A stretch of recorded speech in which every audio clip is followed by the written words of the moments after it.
Pues es un placer estar con vosotras, comenzar esta serie. La verdad que es toda una aventura.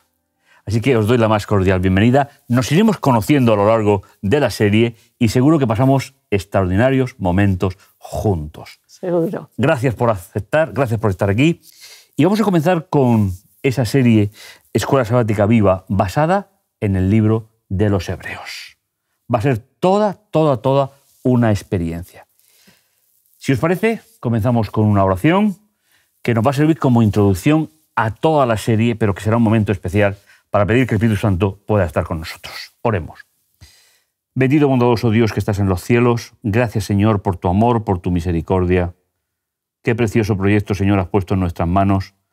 Queremos ser dignos en ti para poder mostrar en cada momento el amor y la misericordia que tú tienes con cada uno de nosotros. Gracias por este privilegio, te lo agradecemos en el dulce nombre de Jesús. Amén. Amén. Pues comenzamos la serie Escuela Sabática Viva en el periodo que nos corresponde a nosotros, el libro de Hebreos. Y me gustaría comenzar, cómo no, abriendo la palabra de Dios. Hebreos capítulo 1, versículo 1 y 2. Habiendo Dios hablado en el tiempo antiguo muchas veces y de muchas maneras a los padres por los profetas, en estos posteros días nos ha hablado por el Hijo, a quien constituyó heredero de todas las cosas y por el cual hizo el universo. Este va a ser el tema fundamental, pero antes queremos presentarnos. Queremos llegar hasta vosotros con la ilusión de formar parte de vuestro universo durante este tiempo que vamos a estar juntos. ¿Qué tal estáis? Bien, muchas gracias. Con ganas. Con ganas, ¿verdad? Sí. Muy bien. Pues vale, venga. Bueno, Venga, pues empiezas. soy Naikari, vengo de Cantabria, Muy bien. estoy trabajando allí como enfermera en una residencia de ancianos y pues es un placer poder compartir esta experiencia con vosotros. Bueno, pues yo soy Rosa Blanca, llevo 9 meses jubilada, he venido de Madrid aquí, me he sentido muy bien acogida y muy feliz de estar en estas tierras valencianas. Tengo mucho aprecio por los dos y me parece una experiencia realmente preciosa el poder estudiar este libro y además con compañeros que me aportan mucho. Bueno, pues soy Pablo Armero, soy pastor, doctor en teología y finalmente pues aquí venimos a aprender y a compartir. Somos ciudadanos del cielo, todos, sí. Así que queremos, como decíamos hace un instante, pues ser partícipes del estudio de este libro destinado, sobre todo, a nuestra fe, a nuestra esperanza. Bien, ¿cómo presentamos la serie? Pues lleva un título genérico, que es Estos posteros días, el mensaje de Hebreos. Y como decíamos hace un instante, Pablo fue un maestro. Yo sé que lo de Pablo lo vamos a discutir a lo largo del programa, pero fue un maestro en saber transmitir de su herencia, antes de ser llamado por Jesús, a su futuro a través de la visión del Hijo que él aceptó en el camino de Damasco. Pues bien, simplemente, la carta a los Hebreos está basada en estos postreros días, nos ha hablado a nosotros por el Hijo. Es decir, presenta a Jesús como profeta. En relación a los profetas anteriores. ¿Qué podemos decir como introducción a toda la serie? Hay una idea que me gusta especialmente, y es el retrato de Jesús en la epístola a los Hebreos puede ejercer una fuerza cautivadora similar sobre nosotros. Así es. Esa es la idea fundamental. Nos dice que en primer lugar se describe a Jesús como soberano del universo. Es decir, anterior a la encarnación. Y luego va a ir haciendo todo un recorrido con esas comparaciones de lo que fue la historia de Israel. ¿Qué os ha llamado a vosotros la atención precisamente de la temática en general? Pues, a ver, a mí siempre me ha apasionado el estudio del Antiguo Testamento. Me encantan las historias y el testimonio de cada una de esas personas en su relación con Dios. Pero muchas veces lo que no nos damos cuenta es que todas esas experiencias representan nuestra experiencia y sobre todo representan nuestra relación con Jesús, ¿no? Porque al final son como pequeñas profecías o pequeños ejemplos de lo que luego Jesús va a venir a hacer por todos nosotros. Y Hebreos como que recoge, ¿no? Tiene una mano al Antiguo Testamento, una mano al ministerio de Jesús, lo reconcilia y como que da una imagen muy completa, ¿no? Y te permite comprenderlo y además llevarla a una experiencia práctica profunda. Pues a mí me gusta investigar y comparar. Y es un libro donde los paralelismos están todo el tiempo presentes, donde el tipo y el antitipo tienes que ir ahí buscándolos.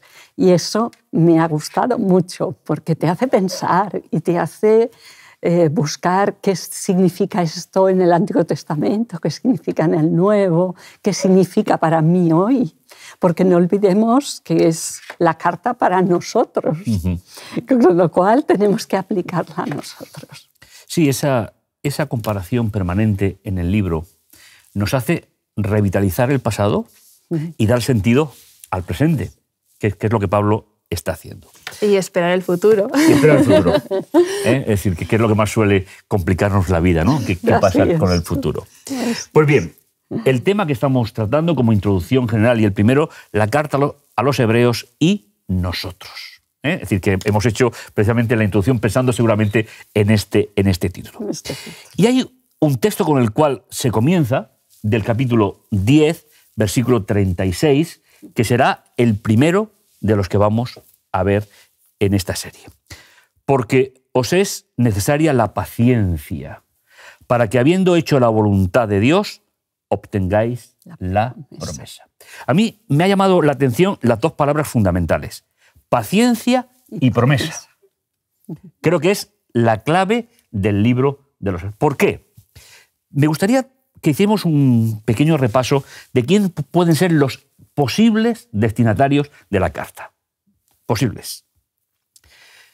Pues leyendo la carta, intuimos, extraemos que son personas que aceptaron a Jesús, de procedencia judía, que están volviendo hacia atrás, por los motivos que se va a describir a lo largo de toda la carta. Y el apóstol le va a plantear el verdadero dilema existencial. Si volvéis hacia atrás, ¿qué os queda? Lo que fue la historia de la primera alianza. Por eso él va a insistir en que Jesús es superior, mejor a todas las instituciones de lo que fue el pasado. Entonces, partiendo de esa idea, nosotros podemos pensar también, ¿qué sería de nosotros? Y os lo planteo, si dejásemos esa fe, esa experiencia, para volver a un pasado que no sé cuál sería, pero para volver a un pasado. ¿Cuál sería el efecto para nuestra vida? Que finalmente es lo que Pablo le plantea a los lectores primeros de esta carta. Sí. Yo creo que hace un poco eco a 1 Corintios 13, ¿no? También cuando perdemos de vista a Jesús y el mensaje que nos transmite de Dios y de su amor, de su búsqueda por nosotros, con ese plan de volvernos a Él, cuando perdemos de vista ese amor, ¿qué nos queda? Por mucho que tengamos profecía, dones, talentos, no nos queda nada. Al final estamos vacíos, ¿no? Y somos instrumentos huecos que han perdido el sonido o una sal que ya no sala. Así es. Perdemos el sentido y sobre todo perdemos la esperanza también, ¿no? Así es. Pues sí, sin lugar a duda. Hay un texto que es un poquito feo, pero es muy gráfico, donde dice, volverá el perro a revolcarse en su vómito. Dices, no es lo mismo no haber conocido nunca. Cuando tú has conocido, has amado, has creído, de pronto volver atrás es renunciar a algo hermoso para volver a algo que es una carga en tu vida. En vez de una liberación, una carga. Hay dos ideas fundamentales que quiero conservar de la introducción, que es Dios conservó en las Escrituras al menos un sermón completo. Esa idea me ha gustado mucho para nosotros. La carta de Pablo a los hebreos. En segundo lugar, se cree que Hebreos es el primer sermón cristiano que tenemos completo. Así que, con estas dos ideas, nos vamos a introducir ya, si os parece, en el desarrollo de este primer tema, que, como hemos dicho, tiene que ver la Carta de los Hebreos y nosotros. Al ataque. El primer punto del itinerario, un comienzo glorioso. ¿De acuerdo? Y podemos leer Hebreos, capítulo 2, los versículos 3 y 4.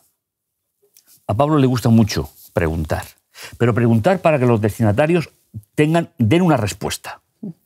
Dice, ¿cómo escaparemos nosotros si descuidamos una salvación tan grande, la cual, comenzando a ser proclamada por el Señor, nos fue confirmada por los que lo oyeron? Y el 4.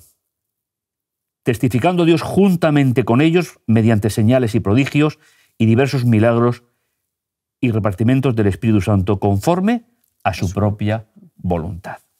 Me ha llamado mucho la atención, no sé a vosotras, la primera pregunta.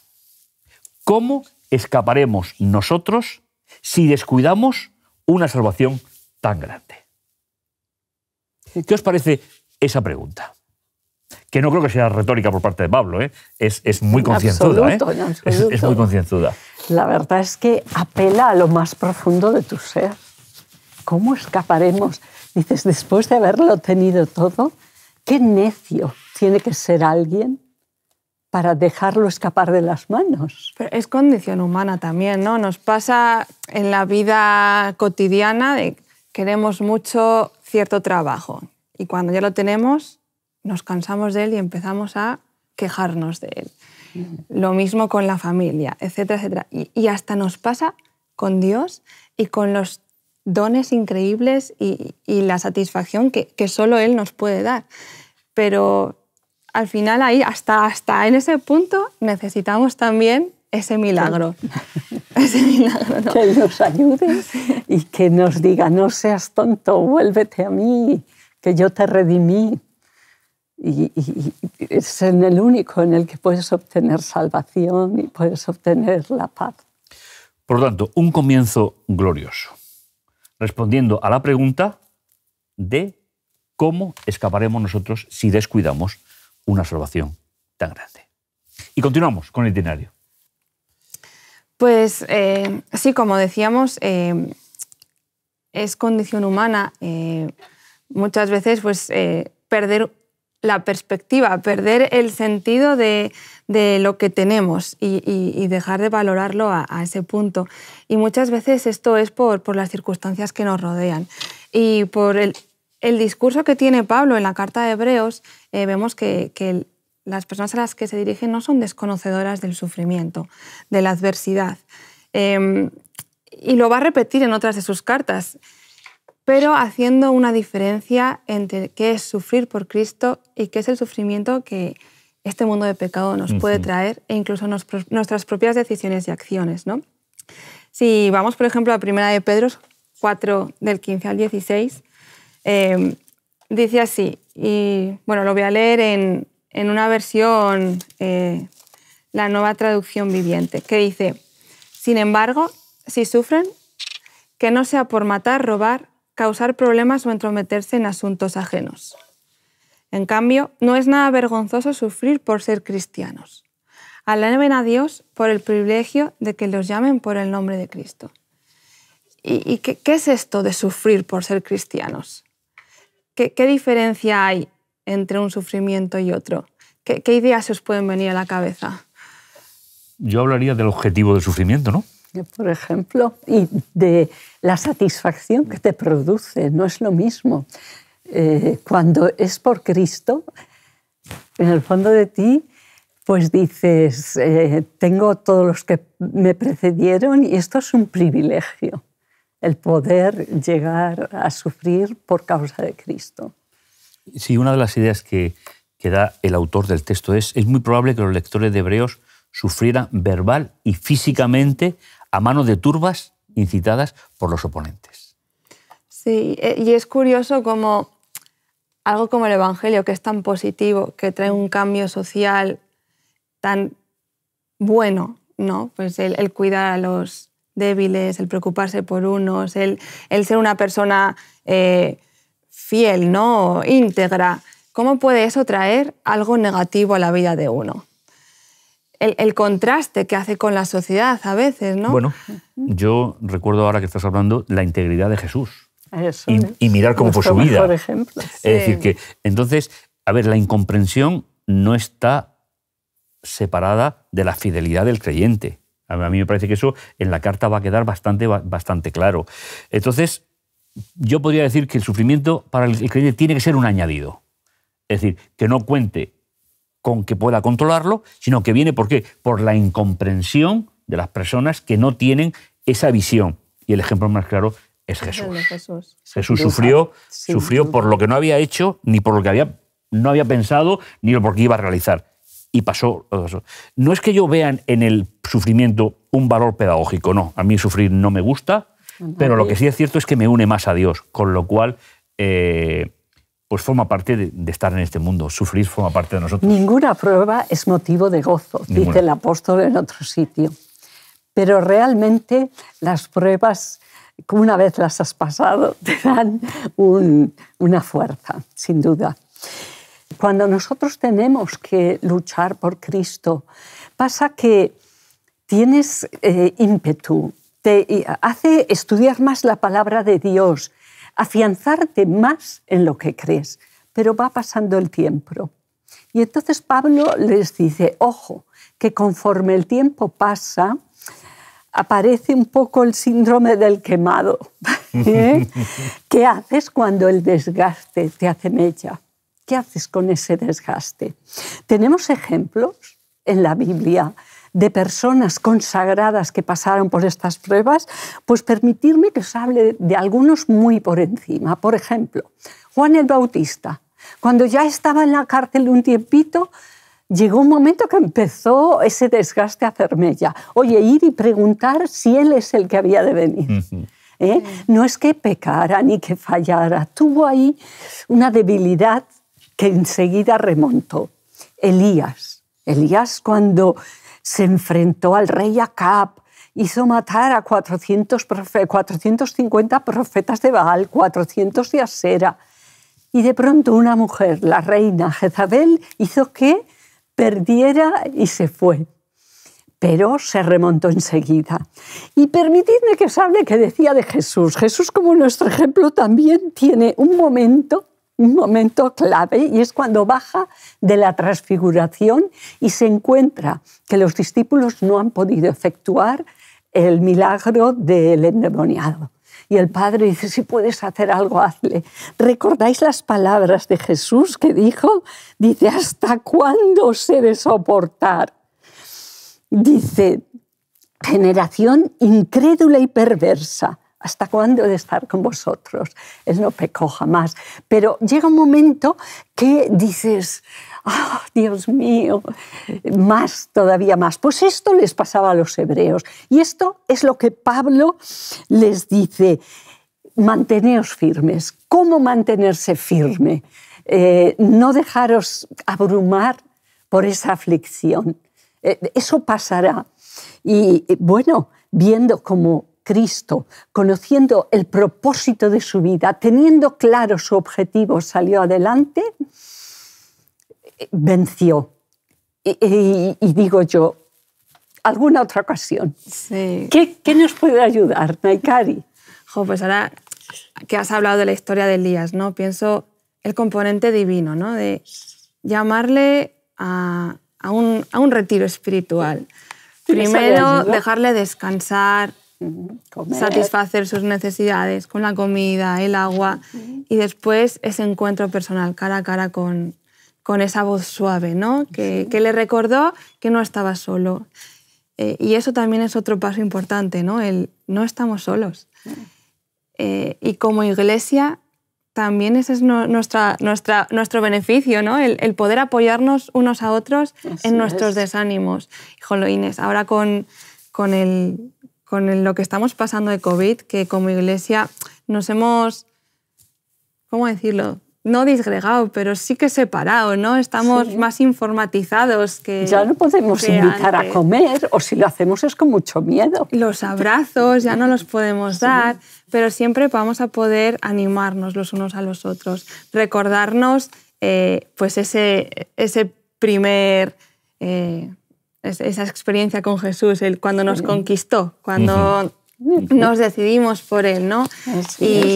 Y luego también hay un factor individual, que tú también lo has dicho, Rosa Blanca, al final mirar a Jesús y ver cómo Él se mantuvo en pie y esperando y buscando ese momento en el que pudiese compartir la vida eterna con nosotros, ¿no? Que era su recompensa. Sí. En realidad, él miraba su recompensa, que es ver a los salvados antes de que estén salvados, antes de que pudiéramos. Sí, y sin dudar en eso, confiando en ese encuentro, pues afrontar pues, el cansancio, la desmotivación, incluso pues, la adversidad que puede rodearnos. Sí, finalmente ese va a ser el objetivo de toda la carta. Sí. Es decir, Pablo da suficiente rastro a lo largo de todo el texto de que lo estaban pasando mal. Y él se plantea, ¿y si volvemos atrás? Es posible que lo pasemos mejor. ¿Pero qué nos queda? Ese es el planteamiento final, ¿no? Por eso nos dirá en estos postreros días. Así es. Y nos recuerda lo que ya hemos leído como introducción en el capítulo 1, versículo 2. Pero en estos postreros días nos ha hablado a través del Hijo, a quien constituyó como heredero. Esa es la idea fundamental. Hay un elemento muy, muy importante que el apóstol enfatiza sobre otros, que los lectores están viviendo en los postreros días. ¿Qué significa esto en la carta? Jesús marca el antes del después. En la mentalidad hebrea, el tiempo no es como nosotros lo entendemos, sino que es acciones terminadas o no terminadas. Con lo cual, cuando dice, tal y como hemos leído, que estamos viviendo en los días finales, no se refiere a un cómputo de tiempo, sino que se refiere a un objetivo. Jesús ha venido, por tanto se ha terminado la espera y entramos en la paciencia para volver a encontrarnos con Él. Por eso nos interpele también a nosotros en estos postreros días. También es un mensaje no solo para ellos, sino también para cada uno de nosotros. Por eso la idea fundamental, advirtiendo a sus lectores y también a nosotros acerca de ambos peligros.